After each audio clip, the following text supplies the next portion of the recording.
인터넷에 올라온 글 가운데 보면은 그 꿈을 해몽해달라고 하는 그 글들이 가끔 올라옵니다. 일전에 제가 보니까 어떤 사람이 글을 올렸는데 꿈을 해몽해 주십시오라고 하는 글을 올렸습니다. 그 내용이 뭐냐 하면은 자기가 이제 가다 보니까 이제 강아지 두 마리가 막 가는데 강아지 두 마리를 데리고 집에 들어왔는데 이게 무슨 꿈입니까? 라고 이제 해몽을 부탁을 했습니다. 그 해몽하는 분이 참 재미있게 해석을 했습니다. 우연치 않게 좋은 친구를 만나는 그 일거양득의 길몽입니다. 좋은 꿈입니다. 이렇게 해석을 했더라고요. 제가 보니까 뭐 별꿈 아니고 개꿈인데 사람들이 참 좋게 해석을 했다 하는 생각이 들었습니다. 한번 깊이 생각해 보니까 우리가 뭐 개든 무엇이든 간에 우리 데리고 왔다라고 하는 그 자체가 얼마나 좋은 일입니까? 내가 내보냈습니다, 쫓아냈습니다, 버렸습니다 하는 것보다는 훨씬 좋지 않습니까? 우리가 사람이나 물건이나 모든 것들을 데려온다라고 하는 것은 의미가 있다고 봅니다. 우리 성경 말씀에도 보시면 예수님께서 많은 사람을 데리고 왔다라고 말하는데 예수님께 데리고 왔다라고 하는 것은 굉장히 중요한 의미가 있습니다. 오면 해결받고 오면 문제가 다 사라지게 되고 여러 가지 많은 좋은 것을 가지고 있기 때문에 예수님께 데려온다는 그 자체가 의미가 있다고 하는 것입니다. 우리가 사람을 데리고 온다라고 하는 것도 굉장히 중요합니다. 어떤 사람을 데리고 왔느냐라고 하는 것은 복이 있을 수가 있게 되고 또 사람을 내보냈다, 쫓아냈다, 버렸다라고 하는 것은 결코 좋은 것이 아니다라고 하는 것입니다. 예수님께 데려왔다라고 하는 것은 문제를 해결받는 것입니다. 예수님께 데려왔다라고 하는 것은 모든 것이 바로 고쳐진다라고 하는 것을 얘기해 주고 있는 것입니다. 데리고 온다는 그 자체가 희망이 있고 데려가면 예수님께로부터 데려가면 절망에 빠진다는 사실을 얘기해 주고 있는 것입니다. 우리 성경 말씀에 보시면 예수님께 데려왔다라고 하는 말이 제법 많이 나와 있습니다. 귀신 들려 말 못하는 사람을 예수께 데려오니라고 말하고 있고 모든 병자와 귀신 들린 자를 예수께 데려오니라고 말하고 있고 모든 앓는 자, 곧 각종 병에 걸려서 고통당하는 자, 귀신 들린 자, 간질하는 자, 중풍병자들을 데려오니라고 말하고 있습니다. 예수님께 데려왔다라고 하는 말 다음에 반드시 붙는 말이 있습니다. 예수께서 그들을 고치시더라라고 하는 말이 붙어 있어요. 왜 데려옵니까? 데려옴으로 말미암아 모든 병을 고침받는다는 것입니다. 데려옴으로 말미암아 희망이 있다는 것입니다. 예수님께 데려옴으로 말미암아 모든 사람을 다 예수님께서 고치시는데 우리가 예수님께 사람들 데려온다라고 하는 사실 자체가 얼마나 중요하고 또 얼마나 좋은 일인가 하는 것을 말씀해 주고 있는 것입니다. 이런 변화산 사건이라고 하는 것은 굉장히 중요한 사건입니다.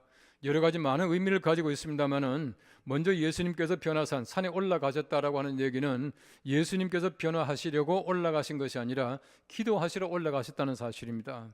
무슨 말이냐 하면 예수님께서 변화를 꿈꾸고 변화하기 위해서 올라가신 것이 아니라 기도하면 변화되고 기도하시는 가운데 변화되었다라고 하는 얘기입니다. 우리가 마찬가지예요. 우리가 변화되려고 애쓰는 것이 아니라 변화되려고 기도하는 것이 아니라 기도하다 보면 우리가 변화됩니다. 나쁜 모든 습관들이 고쳐지게 되고 우리 모든 것이 새롭게 되는 놀라운 변화가 기도하는 가운데 이루어진다는 사실을 얘기해 주고 있는 것이에요.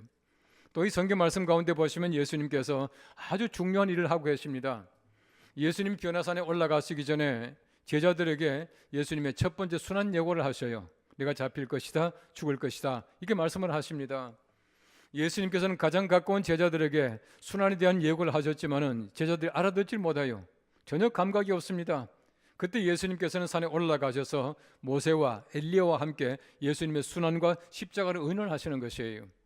무슨 말이냐 하면은 모세와 엘리야는 구약의 대표자입니다. 율법의 대표자요, 선지자의 대표자입니다. 구약의 대표자인 모세와 엘리야와 함께 예수님께서 예수님의 순환, 앞으로 당할 십자가를 의논하고 계시는 장면이 바로 변화산 사건이다, 그렇게 말하고 있습니다. 베드로 보십시오. 얼마나 환상적입니까? 얼마나 아름답습니까? 그 아름다운 광경을 목도한 베드로가 말합니다. 우리가 여기 있는 것이 좋습니다. 내려가지 맙시다. 초막셋을 짓고 삽시다 라고 예수님께 제안을 했습니다. 그때 하늘에서 음성이 들려옵니다. 이는 내 사랑하는 아들이니 너희는 그의 말을 들으라, 그렇게 말합니다. 우리가 초막을 짓는 것보다도 하나님의 말씀을 듣는 것, 예수님 말씀을 경청하고 따라가는 것이 얼마나 중요한가 하는 것을 말해주고 있는 것이에요. 많은 사람들 은혜 받으면 무언가 짓기를 원합니다. 초막을 지으려고 애를 많이 써요. 그것이 아니라 더 중요한 것은 우리가 예수 그리스도의 말씀을 경청하는 것이 중요하다라고 하는 것을 말씀해 주고 있는 것입니다. 예수님께서 말씀하세요. 산 아래 내려가자 말씀합니다. 예수님께서는 절대로 산 꼭대기에 환상 가운데 사실 뿐이 아니라 산 아래에 한 간질병 걸린 아이 애타는 그 아버지를 위해서 내려가자고 말씀을 하셔요. 예수님께서는 절대로 산 꼭대기에서 환상 가운데 사시지 않습니다. 사람 가운데 사시면서 사람들의 아픔을 함께 동참하시고 고쳐주시는 것이 주님께서 이 땅에 오신 목적이에요. 그래서 예수님께서는 산 아래로 내려가자 그렇게 말씀을 하십니다. 마지막에 보십시오. 이 제자들이 하나를 고치려고 애를 많이 썼지만은 못 고쳐요. 예수님께 물어봅니다. 우리는 왜 못 고쳤습니까? 그때 예수님께서 하시는 말씀이 기도 외에는 이런 이유가 나갈 수가 없다라고 말씀하셔요. 기도입니다. 이것을 말씀해주고 계시다고 하는 얘기입니다. 예수님의 제자를 말씀에 나와 있습니다. 3장 14절과 15절 말씀이 이렇게 말합니다. 이 12를 세우셨으니 자기와 함께 있게 하시고 또 보내사 전도도 하심이라 라고 말하고 있습니다. 우리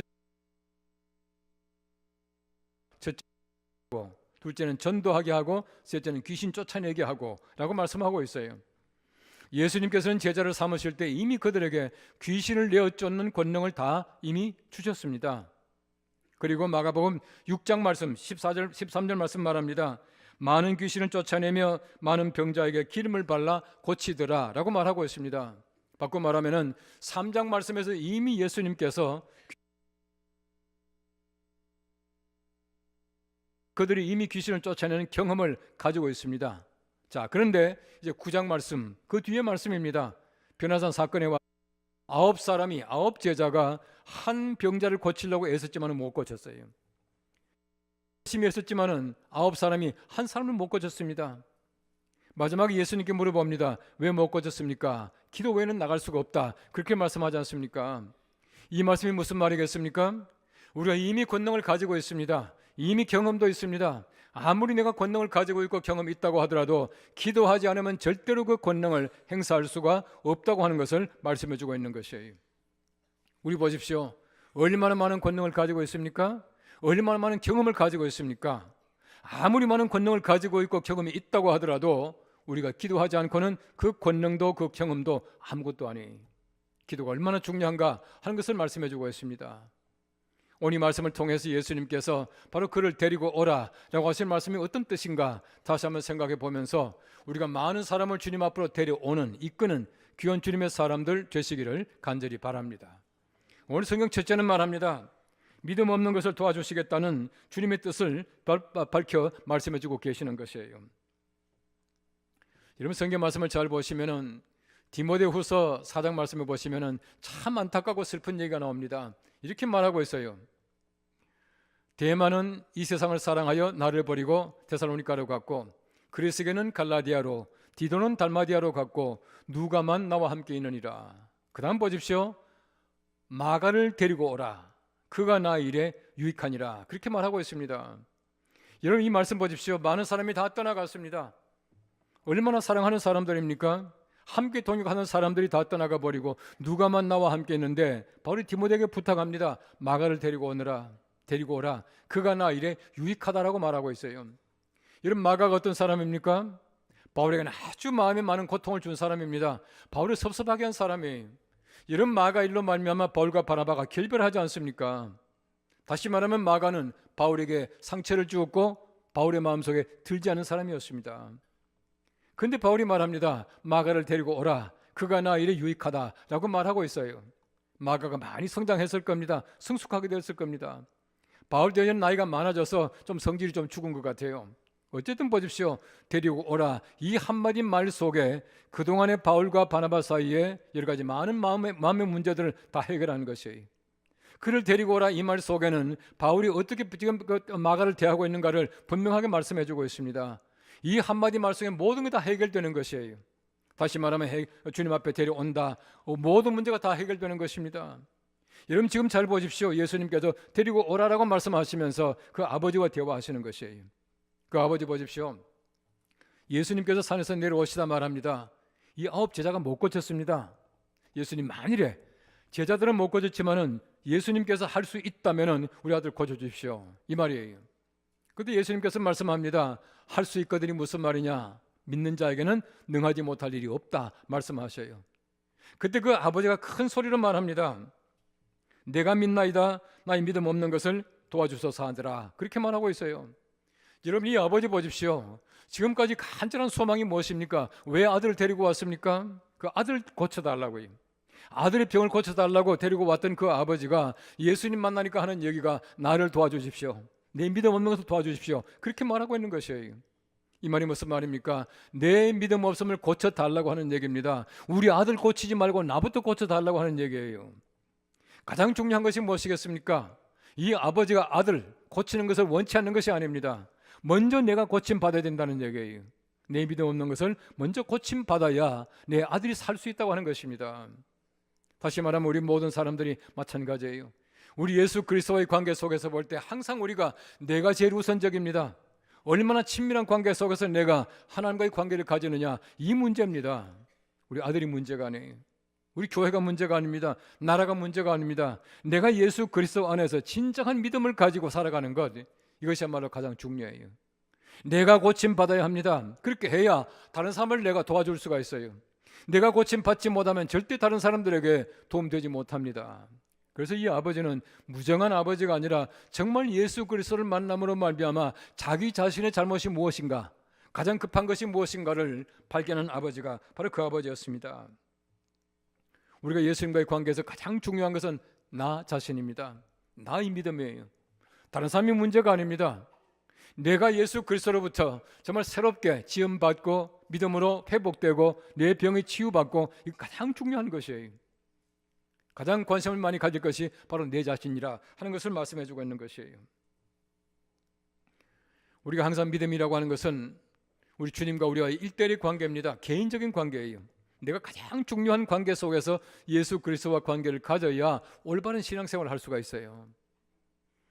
요한복음 21장 말씀해 보시면 참 재미있는 말이 나오는데, 요한복음 21장은 요한복음의 부록이라 그렇게 말합니다. 베드로의 위임식이라고 이게 칭하는 그 장면인데, 그 베드로와 예수님과의 관계를 쭉 보십시오.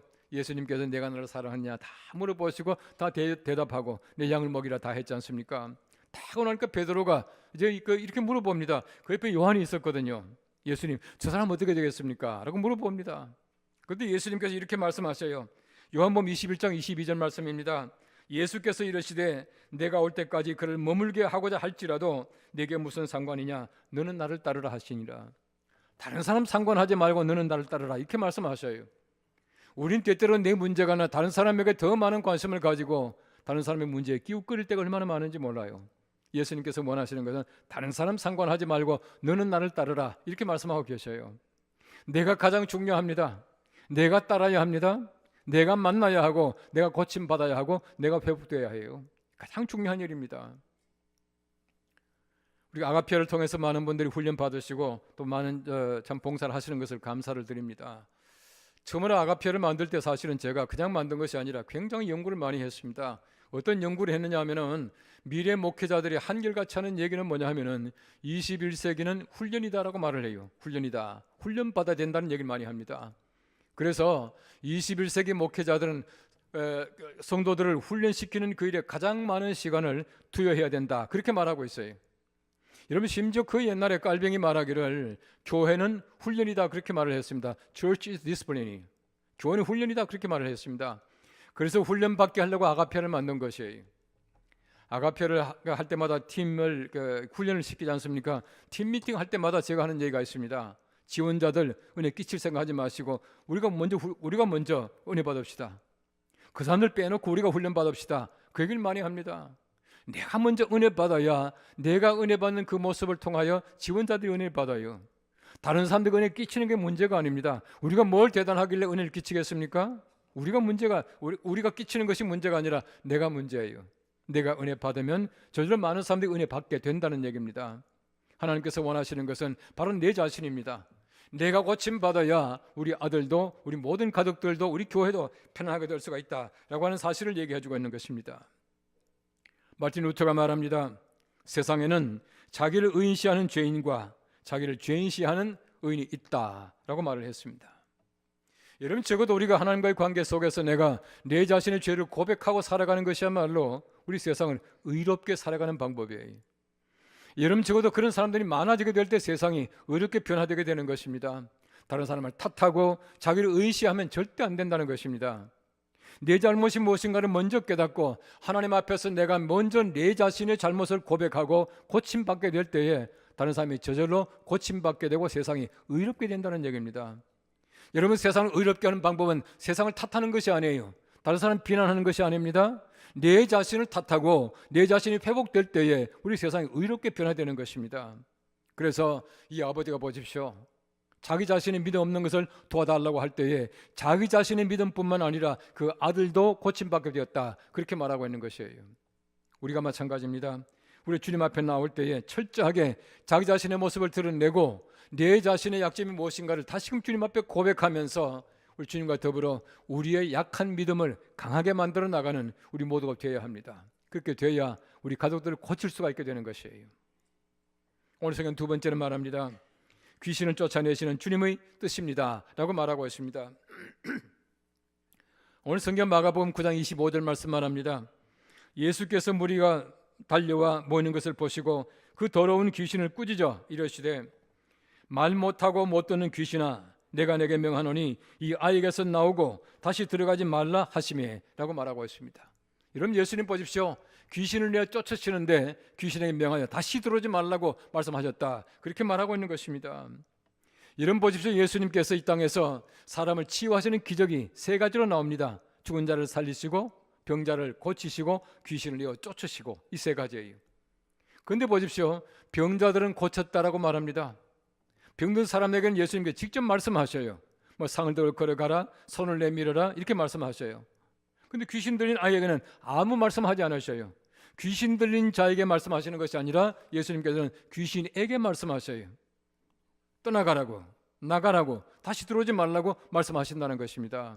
그 성경 말씀 보십시오. 귀신 들린 자를 고쳤다 말하지 않습니다. 귀신 들린 그 귀신을 내어 쫓으셨다, 그렇게 말하고 있습니다. 다시 말하면 귀신은 내어 쫓는 것이에요. 사람을 고치는 것이 아니라 귀신을 내어 쫓는 것입니다. 이것이 바로 예수님께서 귀신을 내어 쫓으신 모습이다 라고 하는 것을 얘기해 주고 있는 것입니다. 귀신을 잘 보십시오. 귀신을 보면 꼭 어떤 물체 안에 들어가요. 사람에게 들어가든지 아니면 뭐 이렇게 동물 속에 들어가든지 들어가서 기생하는 것이 귀신이에요. 예수님께서 레기온 귀신, 군대 귀신이라고 그러죠. 이 군대 귀신을 내어 쫓을 때 보십시오. 그 돼지 속에 들어가라 하니까 돼지 2,000마리 속에 들어가 돼지가 몰사했다, 그렇게 말하지 않습니까? 돼지는 어느 속인가 들어가야 해요. 이것이 바로 귀신이라고 하는 것입니다. 기생충은 인간을 필요로 하지 않지만 필요로 하지만 인간은 기생충을 필요로 하지 않는다라고 하는 말이 있어요. 기생충은 반드시 인간이 필요하지만은 사람들은 원하지 않아요. 그럼 기생충 원합니까? 절대 원하지 않죠.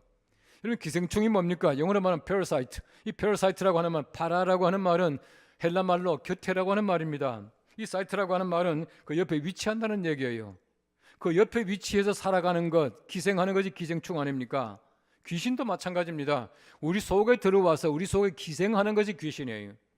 예수님께서는 물러가라, 떠나가라, 나오라, 그렇게 말씀하시는 것이에요. 절대 들어가지 말라고 하는 얘기입니다. 예수님께서는 모든 사람들 올 때마다 예수님께서는 병을 고치셔요. 성경 말씀 잘 보십시오. 각색 병든 자가 올 때 예수님께서는 다 고치셨다 말씀하고 있습니다. 한 번도 외면하지 않아요. 다음보다 말하지 않습니다. 심지어 안식일에 만났던 손 마른 사람도 당장 죽을 사람이 아닌데 예수님께서 고쳐주셨어요. 무엇입니까? 예수님께서는 항상 필요한 사람에게 금방 해결해 주신다는 얘기입니다. 예수님께는 데려올 때마다 예수님께서는 모든 걸 고치셨습니다. 그렇게 함으로 말미암아 예수님께서는 모든 사람들이 평안하게, 기쁘게, 안전하게 살아가기를 원하고 계시다라고 하는 얘기입니다. 예수님께 데려올 때 사람들이 말릴 때가 있어요. 예수님께서 길을 지나가시는데 시각장애인이 소리 지릅니다. 제자들이 말합니다. 시끄럽습니다. 보냅시다라고 말했지만 예수님께서는 아니다 하고 그 사람을 고쳐주셨어요. 이게 예수님의 사랑입니다. 예수님은 한 번도 데려온 사람을 외면하지 않습니다. 우리 아이들 데리고 왔습니다. 제자들이 쫓아냈습니다. 예수님께 쫓아내지 말라. 하나님의 나라가 이런 자의 것이다 라고 말씀하셔요. 이게 바로 예수님의 사랑입니다. 지금도 마찬가지입니다. 온갖 문제를 가지고 예수님께 데려오는 사람들 예수님께서는 절대 외면하지 않습니다. 여러 가지 많은 병의 문제, 마음에 근심하는 문제, 우리 경제적인 문제, 취업의 문제, 결혼의 문제, 어떤 문제이든 그 문제를 가지고 오는 사람에게 예수님께서는 환영하시고 또 문제를 해결해 주십니다. 이것이 바로 예수님의 사랑이라고 하는 것이에요. 예수님께서는 온갖 소외된 사람들을 사랑하셨습니다. 그 사람을 위해서 이 땅에 오셨다라고 말씀하고 계셔요. 우리 교회가 100주년을 맞이하면서 연동 복지원을 만들었습니다. 이제 이름 바꿔서 복지재단은 그럽니다만은요, 법인을 만들었어요. 이런 법인을 만들 때 법인의 기본 자산이 있습니다. 돈도 들어가요. 얼마나 힘든 일입니까? 제가 이제 당회에서 제안을 했습니다. 이 복지원 만듭시다 하니까 어떤 장로님이 그런 말씀하셔요. 복지원 만들면 골치 아픕니다 그러더라고요. 제가 아주 간단하게 답변했습니다. 우리 지금 골치 아프자고 하는 얘기입니다 그랬습니다. 여러분, 세상에서 우리가 골치 안 아프면 절대 교회가 안 돼요. 여러분, 교회라고 하는 것은 힘들어야 합니다. 거룩한 부담감이 있어야 해요. 이것이 바로 진정한 교회입니다. 여러분, 예수님께서 환상 속에 산 꼭대기 계시는 것이 아니라 산 아래에 내려오셨어요. 이것이 바로 예수님의 목적이고 교회의 목적입니다. 교회는 산 꼭대기에서 환상 속에 살아가는 것이 아닙니다. 산 아래에 한 사람의, 지금 어려움을 당하는 사람을 위해서 내려오는 것이 교회의 목적이에요. 예수님께서는 바로 그렇게 하셨습니다. 우리 교회도 그렇게 해야 될 줄로 믿습니다. 우리는 산 아래로 내려가야 합니다. 환상에서 우리가 헤어나와야 합니다. 환상 속에 살아가는 것은 올바른 교회가 아니에요. 하나님께서 원하시는 것은 실제로 사람 속에 들어가서 그 사람의 가장 약한 부분을 만져주고 고쳐주는 것이야말로 예수님께서 하실 일, 교회 할 일이라고 말씀하고 계시는 것입니다. 여러분, 성경 말씀에 엘리야를 보십시오. 이세벨이 그를 죽이려고 하자 멀리 도망갑니다. 갈멜산 로뎀나무 아래에서 죽기를 자청했습니다. 하나님, 이만 하면 됐습니다. 날 죽여주십시오라고 말했습니다. 하나님, 그래, 만 하면 됐다, 일만 했다, 죽어라 했습니까? 그렇지 않아요. 아직도 할 일이 얼마나 많이 남아있는지 모릅니다. 하나님께서는 까마귀를 통해서 먹을 것을 주시고 물을 주시고 40주 40야를 걸어서 40일 걸어서 가게 만들어 주셔요. 하나님께서 말씀합니다. 가서 하사엘에게 기름을 부어서 유다의 왕이 되게 하고, 그리고 예후에게 기름을 부어서 이스라엘의 왕이 되게 하고, 엘리사에게 기름을 부어서 선지자가 되게 하라, 그렇게 말합니다. 아직도 왕에게 기름 부어야 할 일이 남아있음에도 불구하고 엘리야는 이만하면 되었습니다, 죽겠습니다라고 말했다는 것이에요. 하나님 절대 그렇지 않습니다. 빨리 가라는 얘기입니다. 얼마나 세상에 할 일이 많이 있습니까? 지금도 북이스라엘의 남유다의 왕에게 기름을 부을 일이 남아있다는 것이에요. 이 세상에 얼마나 할 일이 많이 있습니까? 이만하면 됐습니다, 난 그만하겠습니다, 죽여주십시오가 아니에요. 하나님께서 원하시는 것은 환상 속에서 이제 모든 것 다 끝났다라고 환상만 바라보는 것이 아니라 이 세상 속에 들어가서 한 아이의 간질병을 고치고 한 사람의 믿음을 고쳐주는 것이 주님의 목적이었습니다. 우리 모두가 그런 목적 가지고 있습니다. 주님께 나올 때에 주님께 나 한 사람도 외면하지 않아요. 여러분, 찬송가 442절 3절 말씀 이렇게 말합니다. 밤 깊도록 동산 안에 주와 함께 있으려 하나 괴로운 세상에 할 일 많아서 날 가라 명하신다. 밤새도록 주님과 함께 있고 싶지만은 주님께서는 날 명하여 세상으로 나아가라고 말씀하셔요. 환상 속에 사는 사람들이 아니라 세상에 나아가서 아픈 사람, 병든 사람, 소외된 사람, 약한 사람들을 고쳐주고 주님께 데려올 수 있는 우리가 되기를 바랍니다. 많은 사람을 데리고 와서 주님께로부터 치유받게 하고 우리가 주님께 나아가서 우리 자신이 어떤 사람인가 다시 한번 보면서 믿음이 더 성장하고 커질 수 있는 우리 모두가 될 수 있기를 간절히 바랍니다. 기도하겠습니다. 우리 하나님 감사합니다. 예수님께서 변화산에서 있었던 사건처럼 우리가 산 위에 있는 교회가 아니라 산 아래에 내려와서 가장 약한 자를 돌보아주며 주님께로 많은 사람을 데려오는 교회가 되기를 원합니다. 먼저 우리 믿음이 주님 안에서 변화되게 하시며 믿음 약한 것이 커질 수 있는 우리 모두가 될 수 있게 주님, 우리의 믿음을 보살펴 주시옵소서. 예수님의 이름으로 기도합나이다.